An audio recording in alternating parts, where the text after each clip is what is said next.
Hello नमस्कार दोस्तों, स्वागत है आप सभी का आज के करंट अफेयर्स के सेशन में। करंट अफेयर्स का पीडीएफ आपको GW क्लासेस मोबाइल एप्लीकेशन पर आपको वहां पर जाकर फ्री मटेरियल में वहां से जाकर डाउनलोड कर सकते हैं और हमारे वेबसाइट पर भी विजिट कर सकते हैं, वहां भी डाउनलोड कर सकते हैं। चलिए आज का सेशन शुरू करते हैं। जिंदगी विज्ञान के प्रयोग जैसी है, जितनी बार प्रयोग करोगे पहले से उतनी बेहतर होती जाएगी। उसी प्रकार पढ़ाई भी है, अगर आप जितने अधिक से अधिक पढ़ते जाएंगे आपका मस्तिष्क उतना ही इम्प्रूवमेंट करता जाएगा, उतने ही याद करने की क्षमता बढ़ जाएगी, उतने ही आपके पास नॉलेज बढ़ जाएंगे। इसलिए लगातार पढ़ते रहिए और कंसिस्टेंसी के साथ पढ़िए। चलिए आज का सेशन शुरू करते हैं। आज का पहला प्रश्न है, IMF के अनुसार भारत 2025 के अंत तक किस देश को पीछे छोड़कर दुनिया की चौथी सबसे बड़ी अर्थव्यवस्था बन जाएगा? तो ऑप्शन है फ्रांस, ब्रिटेन, जर्मनी और जापान। जिसका राइट आंसर है ऑप्शन डी, जापान। अंतर्राष्ट्रीय मुद्रा कोष यानी कि IMF की 2024 की रिपोर्ट के अनुसार भारत तेज़ी से आर्थिक वृद्धि कर रहा है और 2025 के अंत तक जापान को पीछे छोड़कर दुनिया की चौथी सबसे बड़ी अर्थव्यवस्था बन जाएगा। यह उपलब्धि जो है कि भारत के सेवा क्षेत्र, भारत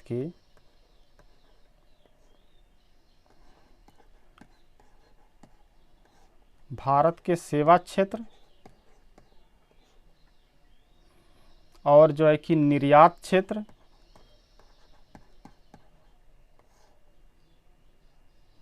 निर्यात और विनिर्माण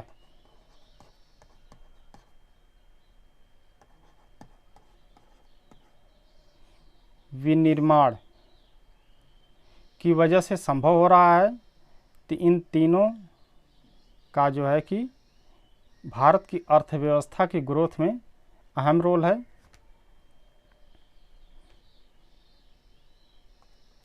नेक्स्ट क्वेश्चन है,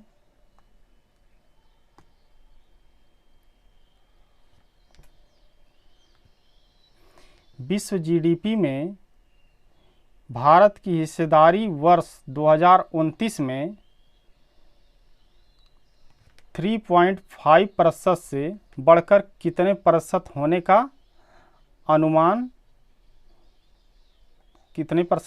अनुमान है? ऑप्शन है 4%, 4.5% और 5%, 6%। जिसका राइट आंसर है ऑप्शन बी।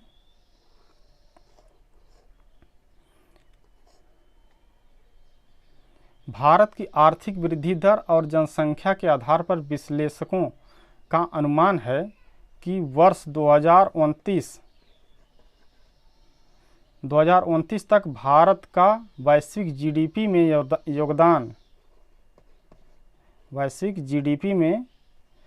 योगदान जो है कि 4.5%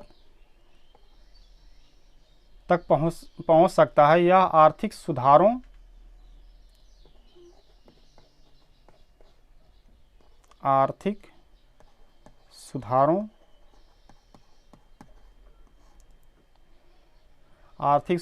डिजिटल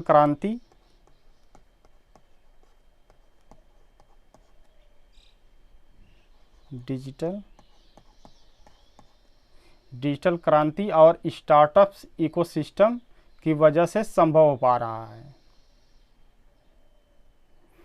जिसका राइट आंसर है ऑप्शन बी।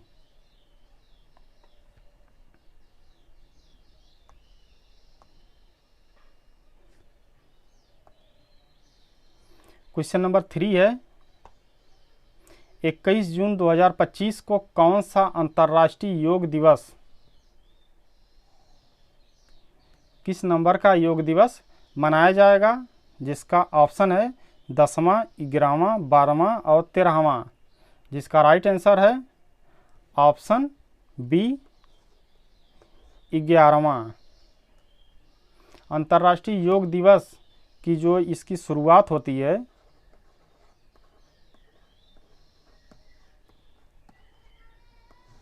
शुरुआत जो है 21 जून 2015 को हुई थी, इसलिए 2025 में 11वां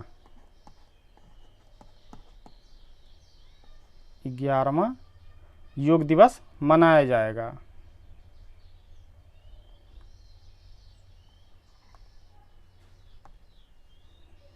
क्वेश्चन नंबर 4 है,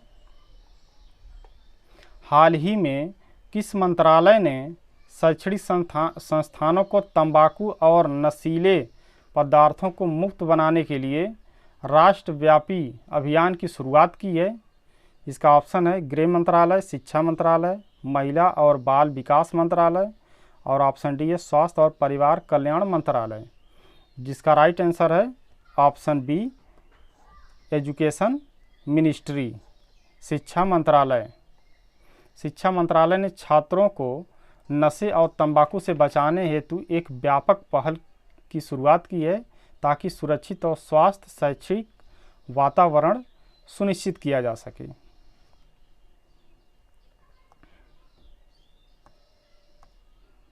क्वेश्चन नंबर 5 है, प्रतिवर्ष किस तारीख को पंडित जवाहरलाल नेहरू की पुण्यतिथि मनाई जाती है? ऑप्शन है 25 मई, 26 मई, 27 मई और 28 मई। जिसका राइट आंसर है 25 मई, 25 नहीं 27 मई।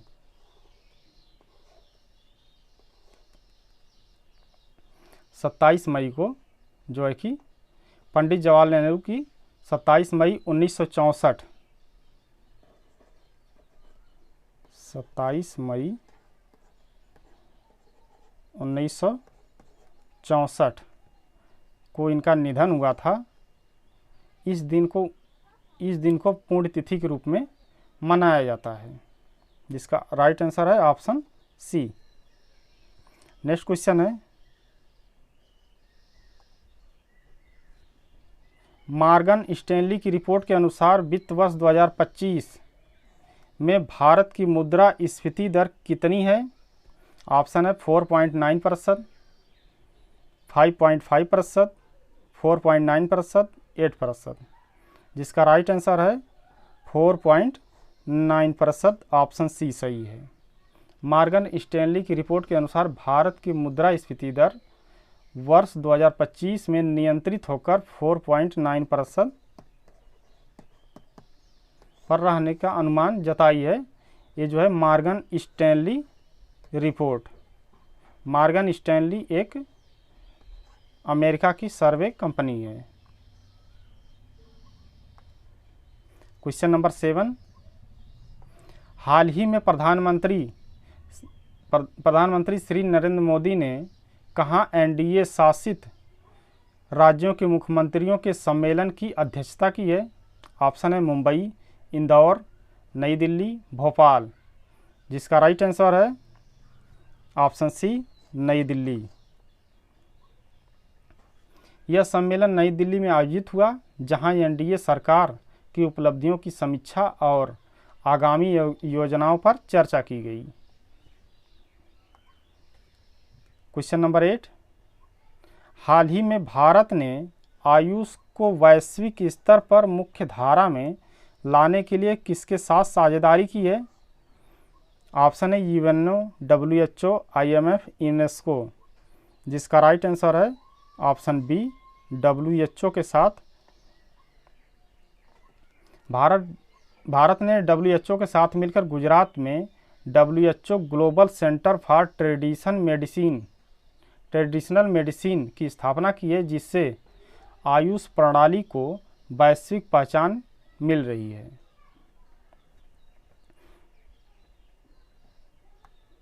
क्वेश्चन नंबर 9, हाल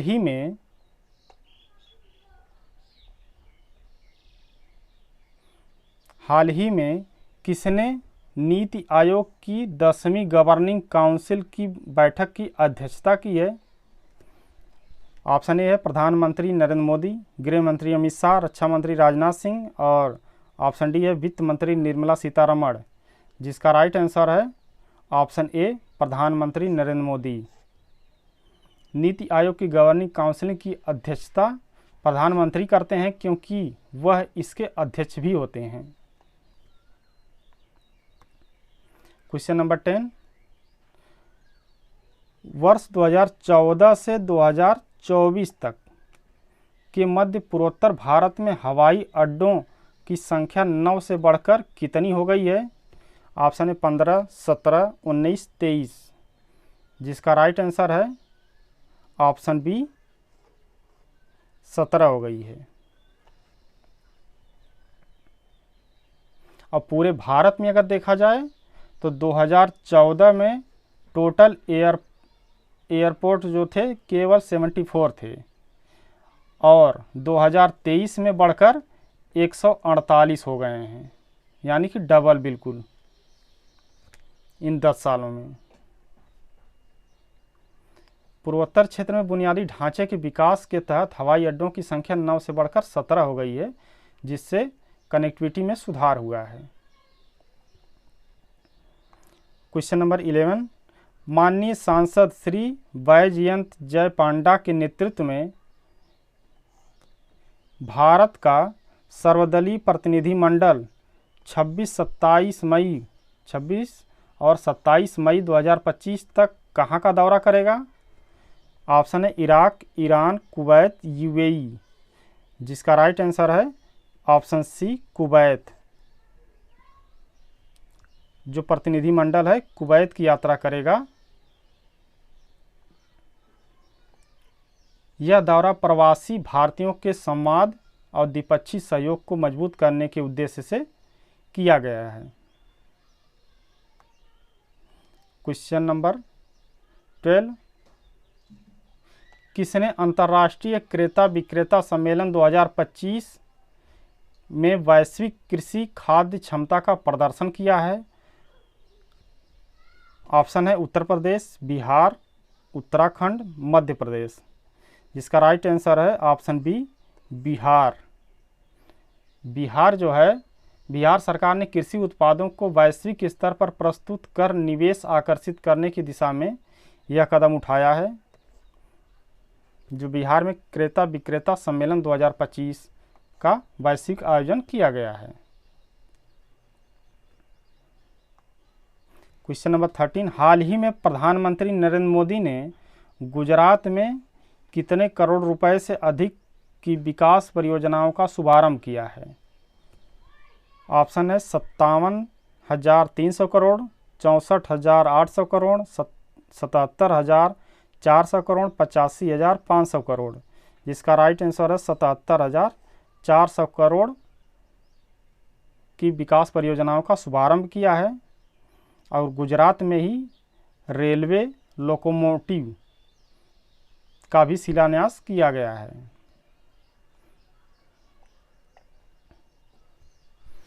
इन परियोजनाओं में आधारभूत संरचना, ये जो 77,400 करोड़ की परियोजना का शुभारंभ किया गया है, इसमें आधारभूत संरचना, रेलवे, सड़क और जल परियोजनाएं शामिल हैं। क्वेश्चन नंबर 14, हाल ही में विश्व कछुआ दिवस की कौन सी वर्षगांठ मनाई गई है? ऑप्शन है 23वीं, 24वीं, 25वीं या 26वीं, जिसका राइट आंसर है 25वीं वर्षगांठ मनाई गई है।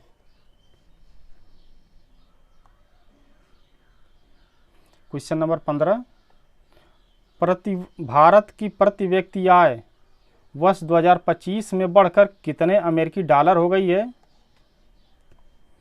ऑप्शन है 2,280 डॉलर, ऑप्शन बी है 2,480 डॉलर, ऑप्शन सी है 2,680 डॉलर, ऑप्शन डी है 2,880 अमेरिकी डॉलर, जिसका राइट आंसर है ऑप्शन डी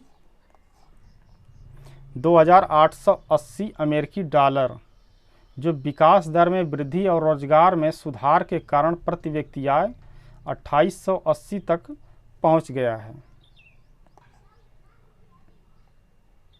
नेक्स्ट क्वेश्चन है कुछ, अब ये स्टैटिक जीके, निम्नलिखित में से किसने विलय नीति पेश की थी?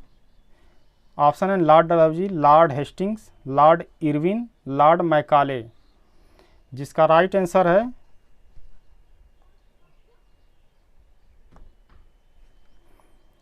Option A,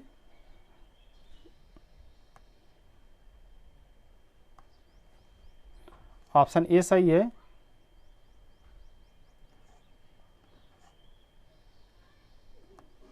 Lord Dalhousie.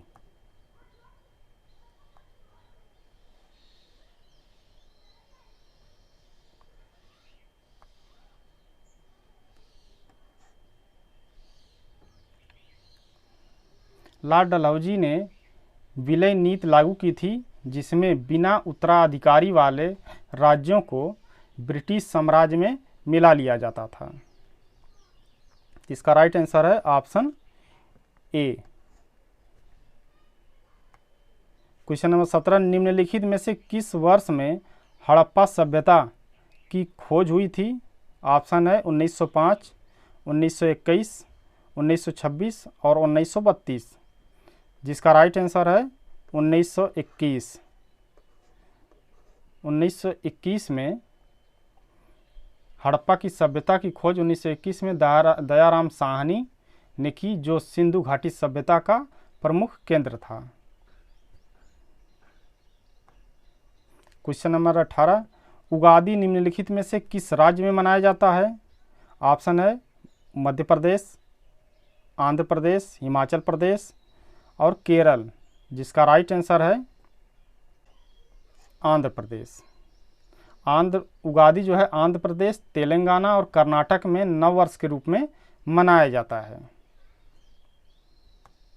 Question number 19, निम्नलिखित में से किस रोग को टीकाकरण द्वारा रोका नहीं जा सकता?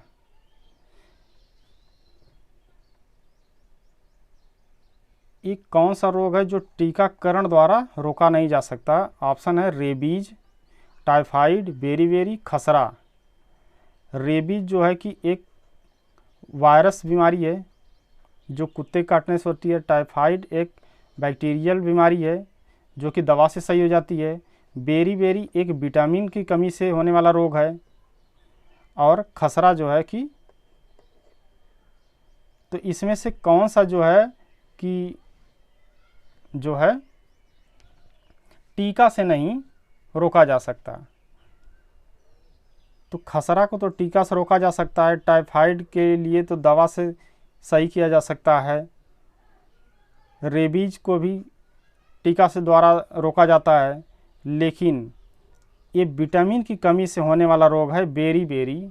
विटामिन B1 जिसे थायमिन ही कहा जाता है, इसकी कमी से होने वाला रोग है बेरीबेरी, जिसको किसी टीके से नहीं, इसको पोषण के जरिए रोका जा सकता है। अब पोषण के जरिए इसे सही भी किया जाता है। तो इसका राइट आंसर है ऑप्शन सी। इसे किसी टीके की ज़रूरत नहीं है, ना ही किसी दवा की ज़रूरत है। इसे सही पोषण दे दिया जाएगा तो बेरीबेरी रोग सही हो जाता है। और आज का अंतिम क्वेश्चन है, पाल वंश का संस्थापक कौन था? ऑप्शन है धर्मपाल, महोपाल, गोपाल, रामपाल। रामपाल को तो सभी लोग जानते हैं, बाबा हैं। तो इसका राइट आंसर है ऑप्शन सी, गोपाल। गोपाल जो है कि 8वीं सदी में बंगाल में पाल लोग पाए जाते हैं। बंगाल में पाल वंश की स्थापना की थी और उन्हें एक प्रजाप्रिय शासक माना गया था, गोपाल को, जो पाल वंश का संस्थापक भी था। दोस्तों, आज का सेशन कैसा लगा? और इस सेशन का PDF आप सभी को GW क्लासेस के मोबाइल एप्लीकेशन में मिल जाएगा। फ्री वाले सेक्शन में जाके वहाँ से डाउनलोड कर सकते हैं, वो भी पूरा फुल सोल्यूशन के साथ। तो वहाँ से जाके डाउनलोड करके अवश्य पढ़िए और जो है कि ये सेशन कैसा लगा कमेंट बॉक्स में अवश्य बताएं, और जो है कि चैनल को सब्सक्राइब कर लें जिससे आने वाली वीडियो का नोटिफिकेशन आप तक पहुंच सके, और इस वीडियो को लाइक अवश्य कर दीजिएगा। जय हिंद, जय भारत।